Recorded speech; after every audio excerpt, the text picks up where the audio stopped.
சாஸ்கேக்கு எப்பவுமே துணை அவன் கூட அவங்க அண்ணன் இருக்கிறத பார்த்து நான் ரொம்பவே பொறாமப்படுவேன் தெரியுமா? ஆனா நீ எப்பயுமே என் கூட துணையா இருந்திருக்க, ஒரு அண்ணன் மாதிரி. அப்படிதானே குராமா? ஆமா, நீ பிறந்ததுல இருந்து இப்ப வரைக்கும் நான் உன் கூடவே உனக்கு ஒரு அண்ணன் மாதிரி துணையா இருக்க.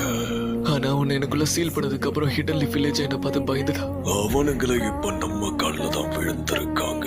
சரி, இப்போ நம்ம பிரிய வேண்டிய நேரம் வந்துருச்சு. எனக்கும் தான். நம்ம 2 பேரும் ஒன்னா தானே போக போறோம், அப்புறம் ஏன் அப்படி பேசுற? இல்ல, இன்னும் அந்த நாள் உனக்கு வரல. நீ என்ன சொல்லிட்டு இருக்க? அந்த சத்துக்கான பரிசு என்னோட உயிர் தியாகம் நருட்டோ.